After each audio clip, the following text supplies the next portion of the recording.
हम लोग शुरू करने वाले हैं आज अपनी शब्दावली में। आज हम लोगों को पढ़ना है अनेक शब्दों के लिए एक शब्द। तो बिना समय गवाए हम शुरू करते हैं। आप सभी लोगों ने इससे पहले 2 सेट कर लिए हैं, तो आज हम तीसरा सेट करते हैं। तो मेरे साथ दोहराइएगा। बोलना है, जोर जोर से बोलना है, एकदम इतनी तेज बोलना है कि आपके ना जबान पर ना भार पड़ने लगे। जब जोर से आप बोलेंगे तो आपके दिमाग में सीधा बैठेगा। तो चलिए मेरे साथ शुरुआत करते हैं। अनेक शब्दों के लिए एक शब्द। अभ्यास सेट 3 में पहला पॉइंट है हमारे सामने, जो आंखों से परे है उसे क्या कहते हैं? जो आंखों से परे है उसको कहते हैं परोक्ष। अब ऐसे भी हम परोक्ष शब्द को देखें तो ये हमारा बना हुआ है पर शब्द से, यानी पर प्लस अक्ष। पर माने पराया, इसका हमारा जो अ है यानी इससे बना है, शब्द बना हमारा परोक्ष से। पर मतलब पराया शब्द होता है, जैसे हम कहते हैं किसी दूसरा या अलग, ठीक है, तो शब्द हो जाता है हमारा परोक्ष। यानी परोक्ष यानी जो हमारी आंखों से दूसरी तरफ है, यानी आंखों से परे है। परे का मतलब हो जाएगा हमारा यहाँ पर अलग होना, ठीक है। आगे शब्द आता है हमारा संदेश ले जाने वाला। जो संदेश ले जाता है उसे क्या कहते हैं? संदेश वाहक कहते हैं। जो संदेश ले जाता है उसको संदेश वाहक कहते हैं। आगे शब्द है कम खर्च करने वाला। जो कम खर्च करने वाला है उसको मितव्ययी कहते हैं। अब जैसे शब्द 2 से बना है, मित माने होता है थोड़ा, व्यय माने खर्च, और ई लग जाता है करने वाला। तो जो थोड़ा खर्च करने वाला है मितव्ययी हो जाएगा। अब इसी तरह से मान लो इसका उल्टा देखेंगे, कम की जगह अधिक खर्च करने वाला, तो वो क्या हो जाएगा? अपव्ययी हो जाएगा, ठीक है। अपव्ययी मतलब बहुत अधिक खर्च करने वाला। आगे शब्द आता है पति के द्वारा छोड़ दी गई स्त्री। पति के द्वारा छोड़ दी गई स्त्री परित्यक्तता कहलाती है। क्या कहलाती है? परित्यक्तता। परित्यक्तता उस स्त्री को कहते हैं जो पति के द्वारा छोड़ दी गई है। आगे शब्द आता है हाथी की तरह चलने वाली स्त्री। क्या कहते हैं उसे? गजगामिनी। गज माने हाथी, गामिनी माने चलने वाली। जो हाथी के जैसे चलने वाली है उस स्त्री को क्या कहते हैं? गजगामिनी। जैसे मान लो मीनाक्षी कहते हैं, तो जिसकी आंखें मीन यानी मछली के समान होती हैं उसे मीनाक्षी कहते हैं। वैसे ही जो हाथी के समान चलती है उसे गजगामिनी कह देते हैं। आगे शब्द आता है जिस स्त्री का पति जीवित हो। जिस स्त्री का पति जीवित हो उसको क्या कहते हैं? सधवा कहते हैं। सधवा। और जिस स्त्री का पति मर गया हो उसे क्या कहते हैं? विधवा कहते हैं, ठीक है। आगे शब्द आता है हमारा व्यर्थ खर्च करने वाला। व्यर्थ खर्च कर डालने वाला। अभी अभी हमने देखा था व्यर्थ या अधिक खर्च करना या बेकार में खर्च कर देने वाला, तो हम क्या कहते हैं? अपव्ययी। अप माने बेकार और व्ययी माने व्यय करने वाला, खर्च करने वाला। आगे शब्द आता है जिस पर मुकदमा चलाया गया हो।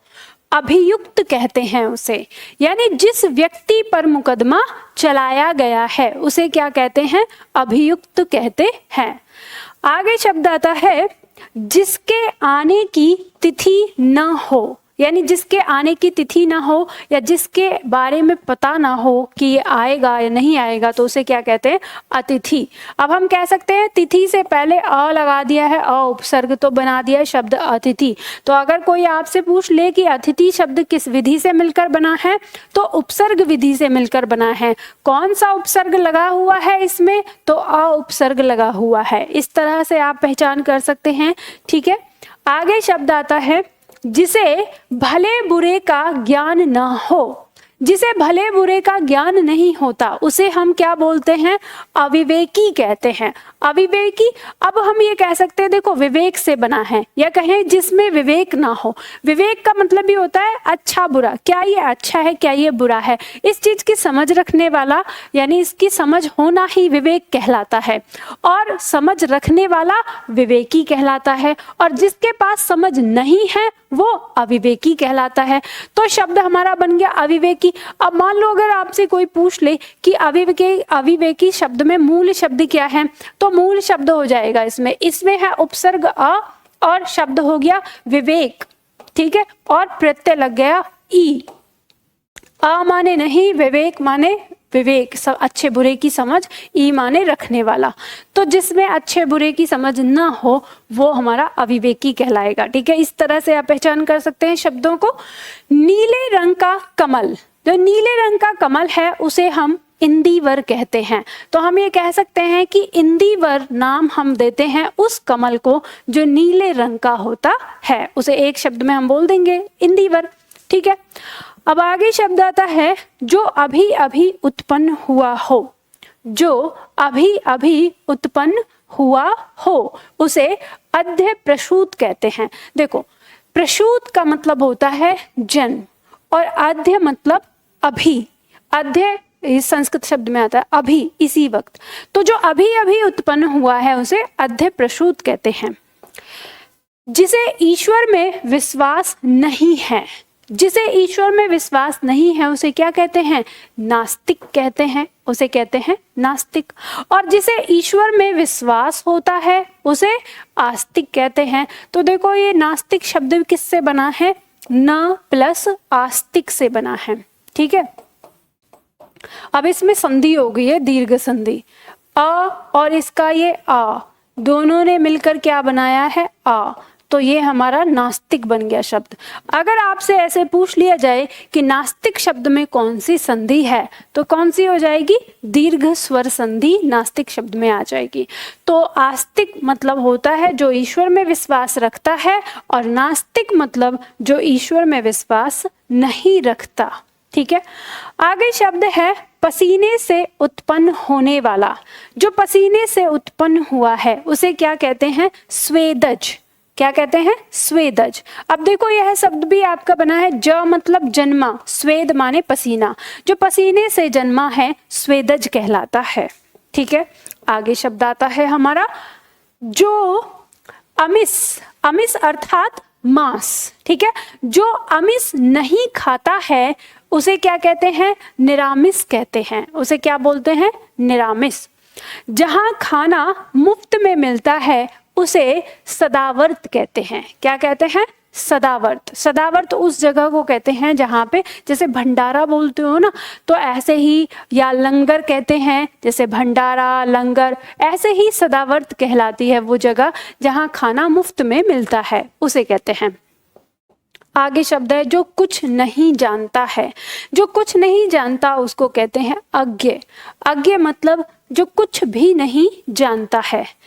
आगे शब्द आता है हमारा जो गणना के अयोग्य है, यानी जिसकी गणना नहीं की जा सकती उसे क्या कहते हैं? नगण्य कहते हैं। नगण्य मतलब ये न और गण्य। गण्य मतलब गणना और न माने नहीं। तो जिसकी जो गणना के अयोग्य है उसे नगण्य कहा जाता है। या जो गणना में बिल्कुल भी ना हो, थोड़ा सा भी ना हो गणना में, उसे भी हम नगण्य कह देते हैं, मतलब बिल्कुल ही नहीं होना। आगे शब्द आता है जिसका आदि व अंत ना हो। जिसका कोई आदि, आदि मतलब शुरुआत, अंत मतलब समाप्त। तो जिसकी शुरुआत और इसका समाप्ति के बारे में ना पता हो या हो ही ना, तो उसे क्या कहते हैं? शाश्वत कहते हैं। और शाश्वत जो हमेशा रहने वाला है उसे भी शाश्वत कहते हैं। तो दोनों का मतलब भी वही चीज है कि जिसके आदि और अंत का नहीं पता है तो हमेशा ही तो रहने वाला है, पहले से था, आज भी है और आगे भी रहने वाला है, तो वह शाश्वत कहलाता है। अब इसी तरह से जो कभी ना कभी नष्ट होगा या जो कभी ना कभी खत्म होगा तो वो नश्वर कहलाता है। ठीक है, चलो आगे शब्द आता है हमारा जो स्मरण करने योग्य है, स्मरणीय कहलाता है। स्मरण प्लस ये लग गया है, प्रत्यय लग गया है इसमें, तो स्मरणीय शब्द प्रत्यय से बना है। तो स्मरण मतलब याद और ये मतलब करने वाला। तो जो याद करने योग्य है या जो याद किया जा सके तो वह स्मरणीय कहलाता है। ठीक है, आगे शब्द आता है जो कठिनाई से समझा जाए। जो कठिनाई से समझने योग्य है या जो कठिनाई से समझा जाए तो वो क्या कहलाता है? दुर्बोध कहलाता है। अब दुर्बोध शब्द बना है आपका दुर प्लस बोध से, उपसर्ग लगा है इसमें दुर। ठीक है, तो यहाँ पे हम देखेंगे कि ये जो र है इसके ऊपर आ जाता है। दुर का मतलब होता है बुरा या कठिन। ठीक है, और बोध का मतलब होता है समझना। ठीक है, तो जो कठिनाई से समझ में आए या जिसे समझना बहुत बुरा हो, मतलब वही कठिनाई से, तो वो क्या कहलाता है? दुर्बोध। अब इसी का उल्टा ऐसे हो जाएगा, सु लग जाता है, सु प्लस बोध कर देते हैं तो क्या हो जाता है? सुबोध हो जाता है। तो मतलब सु माने अच्छा या आसानी से, बोध माने समझना, जो आसानी से समझ में आ जाए तो उसको सुबोध कहते हैं। ठीक है, बात समझ में आई? चलो आगे बढ़ते हैं। अगला पॉइंट आता है, जो आंखों के आगे उपस्थित हो उसे क्या कहते हैं? प्रत्यक्ष कहते हैं। जो आंखों के आगे उपस्थित हो उसे प्रत्यक्ष कहते हैं। अब देखो इसमें संधि हुई है आपकी, यण संधि, प्रति प्लस अक्ष। अक्ष का मतलब हो गया आंख, ठीक है, और प्रति मतलब सामने, तो इसमें यण संधि लगी है तो शब्द आपका बन गया प्रत्यक्ष।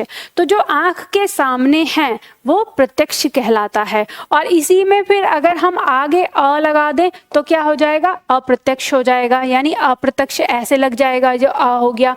तो जब अप्रत्यक्ष शब्द हो जाएगा तो ध्यान रखना दो उपसर्ग हो जाएंगे उसमें, अ और प्रति। तो जब परीक्षा में प्रश्न आएगा कि निम्न में से कौन सा शब्द है, इसमें कौन कौन से उपसर्ग लगे हैं, इस तरह के प्रश्न आपकी परीक्षा में आ जाएंगे, तो आप आसानी से पहचान सकते हैं शब्द किस तरह से बनाए। ठीक है, चलो अब आगे आता है आपका शब्द, जिसकी गहराई नापी न जा सके। तो जिसकी गहराई नापी नहीं जाती उसे हम क्या कहते हैं? अथाह कहते हैं। अथाह यानी बड़ा अथाह गहरा है, ये सागर तो अथाह गहरा है, या ये नदी तो या कुआं तो अथाह गहरा है, मतलब नाप नहीं सकते हम उसका, बहुत ही ज्यादा गहरा, या कहें बहुत ज्यादा गहरा। ठीक है, आगे शब्द आता है, जिसमें युद्ध करने की इच्छा हो। ठीक है, जिसके अंदर युद्ध करने की इच्छा हो उसे युयुत्सु कहते हैं। युयुत्सु यानी युद्ध करने को उत्सुक, तो युयुत्सु कहा जाता है, युद्ध करने की इच्छा जिसके अंदर है। ठीक है, शब्द आता है आगे, जिसकी माप तोल हो सके उसे कहते हैं परिमेय। ठीक है, जिसकी माप तोल हो सकती है उसे परिमेय कहते हैं। आगे शब्द है, दोपहर के बाद का समय। जो दोपहर के बाद का समय होता है वो क्या कहलाता है? अपराह्न। मतलब ये कह सकते हैं कि दोपहर, जैसे जब दोपहर हो गई है, यानी आप कह सकते हो कि 3 बजे से 5 बजे के बीच का समय अपराह्न कहलाएगा। ठीक है, जो बहुत अधिक बोलता है, जो बहुत अधिक बोलता है उसको क्या कहते हैं? वाचाल कहते हैं। ठीक है, उसे क्या कहते हैं? वाचाल कहते हैं। और जो बहुत कम बोलता है, तो देखो ये जो मुखर है ना, ये मुखर टाइपिंग मिस्टेक होके आ गया है यहाँ पे वाचाल के साथ, यानी जो बहुत अधिक बोलता है उसे मुखर और वाचाल कहते हैं। ठीक है, और जो बहुत कम बोलता है उसे मितभाषी या मूक भी कह देते हैं। हालांकि मूक तो ना कम के लिए, वो बिल्कुल ही ना बोले, जो गूंगा होता है, तो मूक मत लिखिए, मितभाषी हो जाएगा, कम बोलने वाला। ठीक है, ये जो मुखर है इसको यहाँ पे सरका लीजिए, ये आपका इसके साथ है, वाचाल के साथ। ठीक है, तो जो बहुत कम बोलता है उसे मितभाषी कहते हैं, और जो बहुत अधिक बोलता है उसे मुखर या वाचाल कहते हैं। जो लिखना पढ़ना जानता हो उसे साक्षर कहते हैं। ठीक है, उसे क्या कहते हैं? साक्षर। और जो लिखना पढ़ना नहीं जानता है उसे निरक्षर कहते हैं। अब ये देखो साक्षर शब्द हमारा कैसे बना है, तो हम देखेंगे कि साक्षर शब्द जो है ये हमारा बना है 2 शब्दों से। इसमें स प्लस अक्षर, और इसमें भी क्या हो रही है? हमारी दीर्घ संधि हो रही है। इसका अ और इसका अ मिलकर क्या बना रहा है? साक्षर बना रहा है। इसमें उपसर्ग लग रहा है हमारा स। ठीक है, तो स मतलब सहित, अक्षर मतलब जो अक्षर के सहित है, मतलब जो अक्षर को जानने वाला है, ज्ञान रखने वाला है, तो वो हो गया साक्षर। और इसका उल्टा जब हो जाएगा तो उसमें क्या लग जाता है? निर प्लस अक्षर, तो निरक्षर हो जाता है। ठीक है, तो निरक्षर का मतलब हो जाता है जो ज्ञान न रखता हो, पढ़ा लिखा ना हो। ठीक है, उस तरह से। तो ये बात आपको समझ में आ गई। तो अब देखो जो हमने आज की क्लास में किया, एक बार हम दोहराते हैं। मैं आपको शब्द बोलती जाऊंगी, फटाफट से आप अपने दिमाग में उसको दोहरा लीजिए। तो यहाँ हम देखेंगे, जो आंखों से परे है परोक्ष, संदेश ले जाने वाला संदेश वाहक, कम खर्च करने वाला मितव्ययी, पति के द्वारा छोड़ दी गई स्त्री परित्यक्तता, हाथी की तरह चलने वाली स्त्री गजगामिनी, जिस स्त्री का पति जीवित हो सधवा। बोल नहीं रहे आप, बोलो मेरे साथ, तब तक काम नहीं चलेगा। व्यर्थ खर्च कर डालने वाला, अपव्ययी, जिस पर मुकदमा चलाया गया हो, अभियुक्त, जिसके आने की तिथि न हो, अतिथि, जिसे भले बुरे का ज्ञान न हो, अविवेकी, नीले रंग का कमल, इंदिवर, जो अभी अभी उत्पन्न हुआ हो, अध्य प्रसूत, जिसे ईश्वर में विश्वास नहीं है, नास्तिक, जो पसीने से उत्पन्न होने वाला, स्वेदज, जो अमिस यानी मांस नहीं खाता है, निरामिस, जो खाना मुफ्त, जहां खाना मुफ्त मिलता है, सदावर्त, जो कुछ नहीं जानता, अज्ञ, जो गणना के अयोग्य हो, नगण्य, जिसका आदि व अंत ना हो, शाश्वत, जो स्मरण करने योग्य है, स्मरणीय, जो कठिनाई से समझने के योग्य है, दुर्बोध, जो आंखों के आगे उपस्थित हो, प्रत्यक्ष, जिसकी गहराई नापी न जा सके, अथाह, जिसमें युद्ध करने की इच्छा हो, युयुत्सु,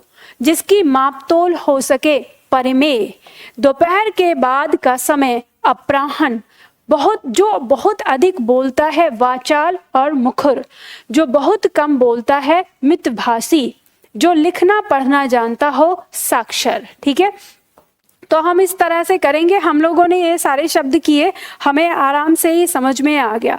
ठीक, तो आप सभी लोगों ने दोहराए होंगे, मेरे साथ दोहराए होंगे। ठीक है, इसी तरह से आप इसका अभ्यास करते रहिए। और अगर ये वीडियो आप लोगों को लगती हैं कि हाँ ये हमारे लिए लाभदायक हैं, तो इन्हें शेयर भी करिए अपने दोस्तों के साथ, और इस चैनल को सब्सक्राइब करके रख लीजिए अगर आप पहली बार देख रहे हैं तो। ठीक है, इसी तरह से हम करते रहेंगे। लाइक करके मेरा हौसला बढ़ाते रहिए। हम हर रोज इसी तरह से शब्दावली लाते रहेंगे। तो आज के लिए इतना ही, फिर मिलते हैं कल की क्लास में अगले टॉपिक के साथ।